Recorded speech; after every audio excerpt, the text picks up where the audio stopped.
ଥରେ ଏକ ମଶା ସିଂହ ପାଖକୁ ଆସି ପଚାରିଲା, ମୁଁ ଶୁଣିଛି ଯେ ତମେ ଜଙ୍ଗଲର ରାଜା ଏବଂ ତମେ ଭାରି ଶକ୍ତିଶାଳୀ। ସିଂହ ତାର ମନୋଭାବ ଏବଂ ଅହଙ୍କାରରେ ମଶାକୁ କହିଲା, ତମେ ଠିକ୍ ଶୁଣିଛ, ମୁଁ ଜଙ୍ଗଲର ରାଜା ଏବଂ ମୁଁ ଜଙ୍ଗଲର ସବୁଠାରୁ ଶକ୍ତିଶାଳୀ। ଏହା ଶୁଣି ମଶା ସିଂହକୁ କୁହେ, ମୁଁ ବିଶ୍ୱାସ କରୁନାହିଁ ଯେ ତମେ ଶକ୍ତିଶାଳୀ, କାରଣ ମୁଁ ତୁମର ଶକ୍ତି ଦେଖିନାହିଁ। ସିଂହ ରାଗିଯାଇ ମଶାକୁ କହେ, ଠିକ୍ ଅଛି, ଆସ ଲଢ଼େଇ କରିବା, ତାପରେ ତୁ ଜାଣିପାରିବୁ କିଏ ଅଧିକ ଶକ୍ତିଶାଳୀ। ତାପରେ ମଶା ଏବଂ ସିଂହ ମଧ୍ୟରେ ଲଢ଼େଇ ଆରମ୍ଭ ହେଲା। ମଶା ସିଂହର ନାକ ଉପରେ ବସି ବାରମ୍ବାର କାମୁଡ଼ିଥାଏ। ଯେତେବେଳେ ସିଂହ ମଶାକୁ ମାରିବା ପାଇଁ ତାର ପଞ୍ଝା ଉଠାଇଥାଏ, ମଶା ଉଡ଼ିଯାଏ ଏବଂ ସିଂହ ନିଜ ହାତରେ ନିଜ ନାକକୁ ମାରିବାକୁ ଲାଗେ। ଏହା କିଛି ସମୟ ଧରି ଚାଲିଲା। ପରେ ସିଂହଟି ହତାଶ ହୋଇ କ୍ଳାନ୍ତ ହୋଇ ବସିଲା ଏବଂ ମଶା ଆଗରେ ସିଂହ ହାର ମାନିଗଲା। ତାପରେ ମଶା ସିଂହକୁ ଦେଖି ବହୁତ ଜୋର ହସିଲା ଏବଂ ହସି କହିଲା, ଏତେ ବଡ଼ ଶରୀର ଥାଇ ଲାଭ କ'ଣ ଯେ ସାମାନ୍ୟ ମଶା ଆଗରେ ହାର ମାନି ପଡ଼ିଛି। ଏହା କହିକି ଯେତେବେଳେ ସେ ପଛକୁ ଉଡ଼େ, ସେତେବେଳେ ଏକ ବୁଡ଼ିଆନ୍ ଜାଲରେ ପଡ଼ିଗଲା।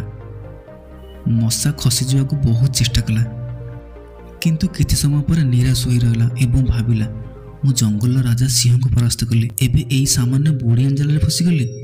ଆଠୁ ମୁକୁଳିବା ତ ମୋ ପାଇଁ ସହଜ ନୁହେଁ।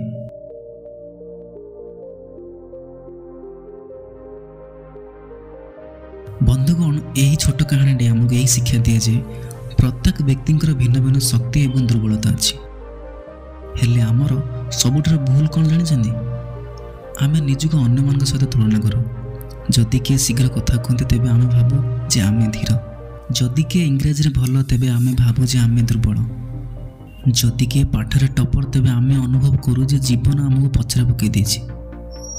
କିନ୍ତୁ ଆମେ ଭୁଲି ଯାଉ ଯେ ପ୍ରତ୍ୟେକ ବ୍ୟକ୍ତି ନିଜ ନିଜ କାମରେ ମାଲିକ। ଯେମିତି ଜଣେ ମେକାନିକ୍ ଜଣେ ଇଞ୍ଜିନିୟରଙ୍କ ପରି ଆଙ୍କି ପାରିବେ ନାହିଁ, ସେମିତି ଜଣେ ଇଞ୍ଜିନିୟର ଜଣେ ମେକାନିକ ପରି ହାତୁଡ଼ି ଚଳାଇ ପାରିବେ ନାହିଁ। ଯେମିତି ଜଣେ ଶିକ୍ଷକ ଜଣେ ଚାଷୀ ପରି ଜମିରେ ଚାଷ କରିପାରିବେ ନାହିଁ, ସେମିତି ଜଣେ ଚାଷୀ ମଞ୍ଚ ଉପରେ ଭାଷଣ ଦେଇପାରିବେ ନାହିଁ। ଉଭୟ ନିଜ ନିଜ କ୍ଷେତ୍ରରେ ଠିକ୍, ଉଭୟ ନିଜ ନିଜ ସ୍ଥାନରେ ଅଲଗା। ଜୀବନର ପ୍ରକୃତ ଆନନ୍ଦ ସେତେବେଳେ ଆସିଥାଏ ଯେତେବେଳେ ଆମେ ନିଜ ନିଜ କ୍ଷେତ୍ରରେ ଶ୍ରେଷ୍ଠ ହେବାକୁ ଚେଷ୍ଟା କରୁ। ଗୋଟିଏ କଥା ମନେ ରଖନ୍ତୁ, ପ୍ରତ୍ୟେକ ନିଜ ନିଜ କାରିଗରର ମାଲିକ। ତୁମର କାମରେ ବିଶ୍ୱାସ କର, ତୁମ ଦକ୍ଷତାରେ ଶ୍ରେଷ୍ଠ ହୁଅ, କାରଣ ଯେତେବେଳେ ତୁମେ ତୁମର ଶକ୍ତିକୁ ଚିହ୍ନିବ, ସେତେବେଳେ ଦୁନିଆ ତୁମର ପ୍ରତିଭାକୁ ଚିହ୍ନିବ।